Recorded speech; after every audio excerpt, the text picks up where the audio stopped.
another video about our favorite cockroach, Linda Sarsour. There's a lot that's been going on lately with Linda, especially with the allegations of anti-Semitism coming from the Women's March, in the form of Sarsour and Tamika Malroy, and all those very prominent figures in that march. I never made a video on this because when it first started, the criticisms coming out in the newspapers and all that, there was a lot of flip-flopping going on. First, I heard that the Women's March denounced these women. Then I heard they weren't denounced, so it was very back and forth, and I wasn't sure what to believe, so I didn't do anything about it. And I'm not going to do a video on it now. But a lot of that is the reason she's been in the news a lot lately, and you've been seeing her around a lot. But we know how Linda is. Very arrogant, very condescending, very in your face. So you know this isn't going to hold her back and make her crawl into a cave or nothing like that. She's going to be out there, out and about, doing her thing even more, throwing it in your face. But the thing that bothers me about her, and the reason I make the videos about her, is because no one seems to care. Now I hear all these things from people that nobody knows who she is. That's why nothing's happening. But that's not true. She's a very prominent leader in this progressive movement. She is buddy-buddy with all the top dog politicians in that movement. The Bernie Sanders, the AOCs. And she's been trying to shoehorn the progressive movement into the Democratic Party. She does this by,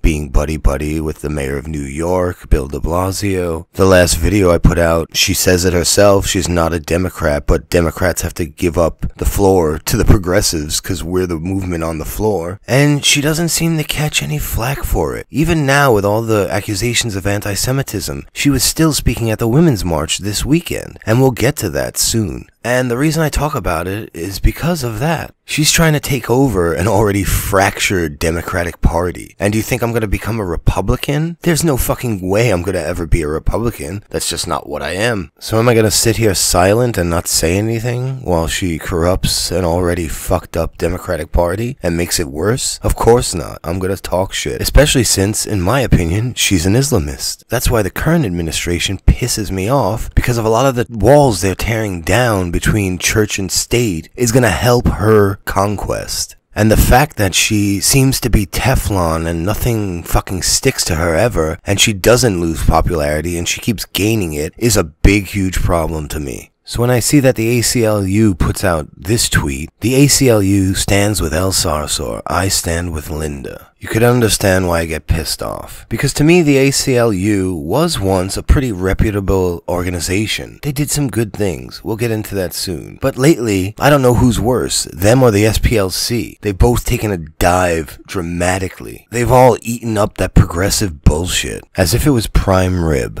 Now, before I get into this little puff piece that they made about Linda Sarsour, and that's all it is, it's a huge, long puff piece, kissing her Palestinian ass. I want to get to the ACLU a bit. Let's just familiarize ourselves with what they stand for, supposedly. The American Civil Liberties Union is a non-profit organization whose stated mission is to defend and preserve the individual rights and liberties guaranteed to every person in this country by the Constitution and laws of the United States. Officially nonpartisan, ain't that a joke at this point? You know, that may have once been true, and we'll see that when we take a look at some of the accomplishments they have over the years, but at this point in time, that is totally untrue. The organization has been supported and criticized by liberal and conservative organizations alike. In addition to representing persons and organizations in lawsuits, the ACLU lobbies for policy positions that have been established by its board of directors. Current positions of the ACLU include opposing the death penalty, supporting same-sex marriage, and the right of the LGBT people to adopt, supporting birth control and abortion rights, eliminating discrimination amongst women, minorities, and LGBT people, supporting the rights of prisoners, and opposing torture, and opposing government preference for religion over non-religion, or for particular faiths over others. And that is truly where they have failed to me lately. The way they seem to be supporting a certain religion over another lately. That's the problem I have with them and the SPLC lately. They seem to give priority to Muslims and wanting to fight the Muslim plight. Now let's go look at some of their accomplishments from the past. We'll start with more recent and go towards the past as we go.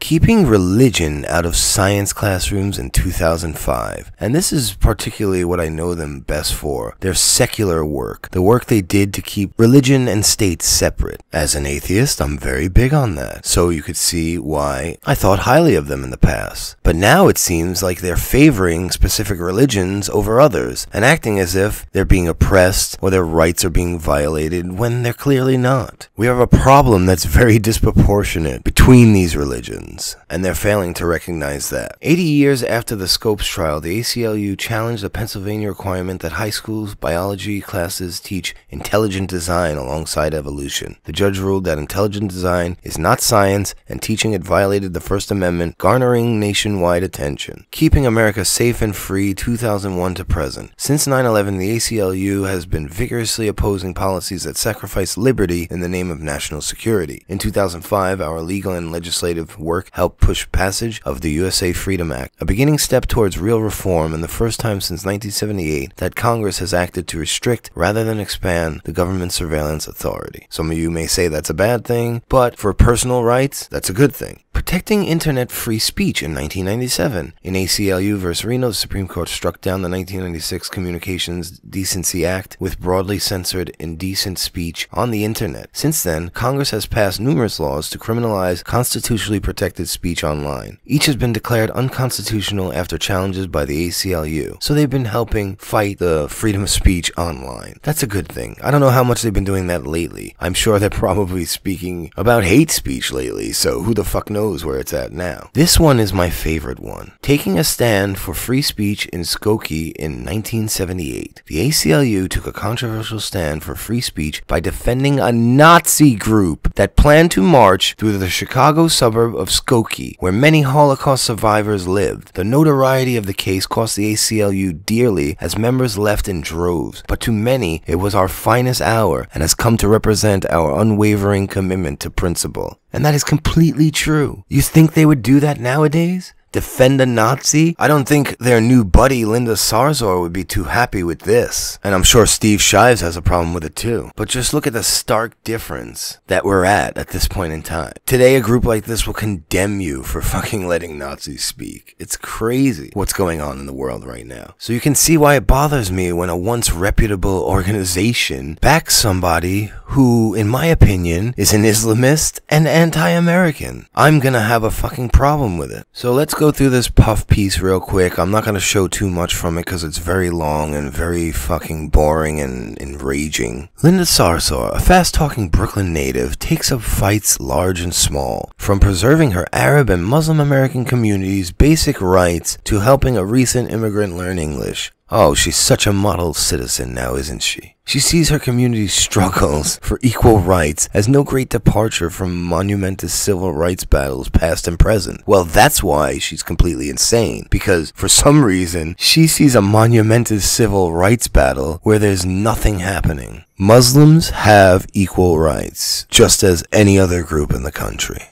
The outlook fuels the breath of her activism. She works on immigration, women's and economic issues, police accountability, and much more. Yeah, she works on women's issues. Meanwhile, there's a supposed sexual assault that occurred in her office, and she didn't tell the cops anything about it. But police accountability and women's issues is what she's working on. How about your own accountability? And she is righteous about showing up. After Michael Brown, a black teenager, was shot dead by police in Ferguson, Missouri, Sarsour traveled there to join the Black Lives Matter protests. For what? For a guy that took a gun from a cop and tried to kill him? Yeah, I'm sorry. The cop had every right to shoot Michael Brown. But I guess she wanted the police to take accountability for that. Sarsour was born into South Brooklyn's Sunset Park neighborhood, the daughter of proud Palestinian immigrants. Oh, do you have to throw that proud in there to make them seem like these great people for some reason? I love how the way people write. It's so fucking funny. You could see their bias standing out right in front of you. I've never left Brooklyn, she says. She had to arrive at her high school early mornings to pass through metal detectors. I was like, maybe this is how it is, she said. Years later, I realized that was the school to prison pipeline. Are you fucking nuts? Do you believe this woman? Listen to me. You know why there's metal detectors in that high school? It was a bad high school. Some shit went down in that high school for them to put in metal detectors. This is not gearing us up and getting us ready for the school to prison pipeline nonsense. You know what? I had metal detectors in my high school. But guess what? The first couple of weeks I didn't. The school never had metal detectors. So why'd they put them in? Because someone got stabbed in school and died the first month I was in high school. So if kids can't control themselves and not stab people at high school, there wouldn't be metal detectors there. You need some kind of precautions. Obviously, shit was popping off in that school, or they would never put it in there. You think one event is going to cause that? No, one event is just the straw that broke the camel's back. Sunset Park wasn't that great in the 90s. Your high school was probably bad. So there she goes promoting her propaganda about how terrible our justice system is and how it's just out there to hurt the minority and all that shit. On September 11, 2001, Sarsar was attending community college classes on her way to becoming a teacher. I was doing the same thing. But then 2 planes struck the Twin Towers. Now, this is the point in time where any normal person would back their country and kind of turn up the patriotism because, you know, we just got attacked by a foreign terrorist group. But what did Linda do? Oh, let's find out.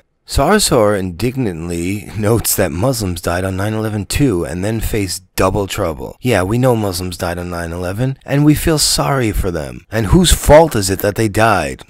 Muslims. We became direct targets of the backlash, she says. According to the FBI report issued after September 2001, data collected across the nation showed there were 481 incidents made up of 545 offenses, having 554 victims of crimes motivated by bias towards the Islamic religion, a tenfold increase over the previous year. As of 2015, the numbers were still 5 times higher than the pre-9/11 rate. Those people were wrong to do what they did, but guess what? It's to be expected. You're gonna have backlash when your group attacks our country. I'm not condoning their actions. I'm just saying it's to be expected. Human nature. People are gonna fight back against a perceived enemy. And make no mistake, Islam considers America an enemy. Within months of the attack, Sarsar began volunteering with the Arab American Association of New York. Her first case was a Moroccan woman whose husband had been detained and couldn't be located. Now, what I find funny about that is after 9/11, what did most Americans do? Volunteer to the fire department, the police departments, the EMS, volunteer to go down to ground zero and clean up. That's what Americans were volunteering for. What did Linda do? Volunteered at the Arab American Association of New York. This is what happens when you think of yourself as a Muslim before an American. You show your true colors. You show what's most important to you. What God says is most important to you. What God wants is most important to you. Not what our country wants. Not what our country is built and founded on. She said it before. She said during speeches that what Allah wants is most important to her. Okay? Or what about this little video clip that I found recently where she talks about how she feels cheated because she didn't go to Islamic school. I tell people all the time I went to public school. My parents couldn't afford to send 7 children to Islamic school.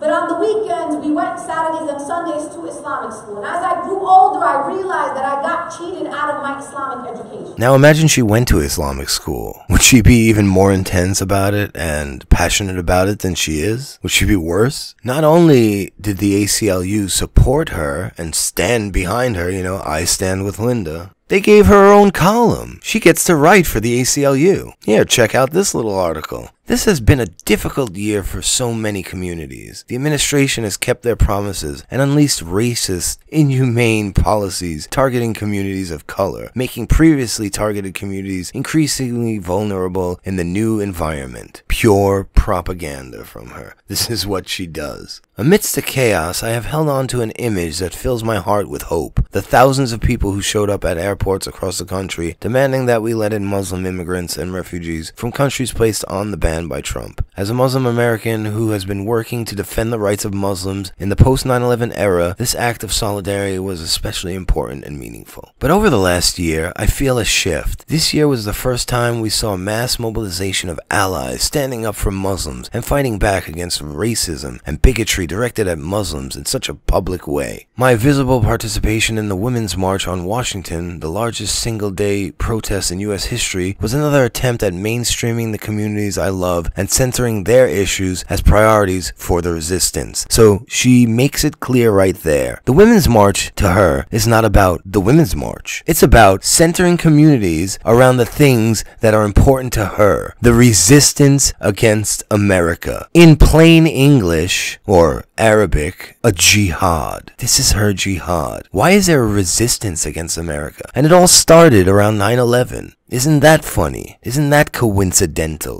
It's funny, you take a event that occurs where your country is attacked by a group of people and you side with those people. It's disgusting. And this woman sits here and pushes her lies and just everyone kisses her ass. I'm sick of it. Now, I'm glad these accusations of anti-Semitism have come out against her. It's some pushback, but does it really matter? I heard the DNC denounced some of the speakers of the Women's March, disavowed them or whatever the fuck they did. But does that even matter? Because I don't think they disavowed the Women's March. So, she spoke this weekend at the Women's March. So, if they denounce some of the speakers, but the speakers are still part of the organization that they promote, what's the difference? You've done nothing. And Linda spoke this weekend. Let's check out what she had to say. To standing up for free speech and our constitutional right to boycott, divestment, and sanctions in these United States of America.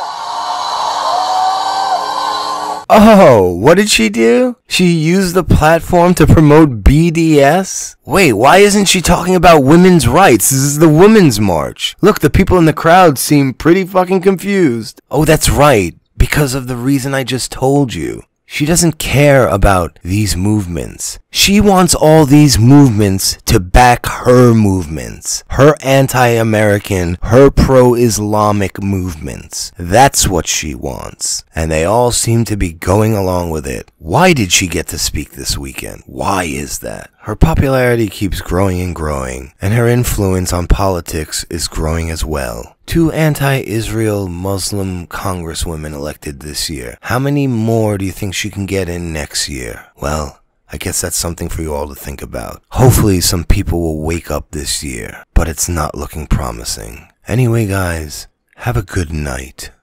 But you know what I feel like I got cheated out of? Nobody ever told me that my beloved Prophet Muhammad, may peace and blessings be upon him, was an activist. He was a human rights activist. We don't need a workers' rights movement or an environmental justice movement. We don't even need a Black Lives Matter movement, because in our deen has taught us that Black Lives mattered way before there was ever a hashtag or a movement or people protesting outside of these streets. In our deen has always been an anti-racist and feminist and empowering religion. I don't need people in the West or people in Europe or people in the United States of America to teach me what feminism is.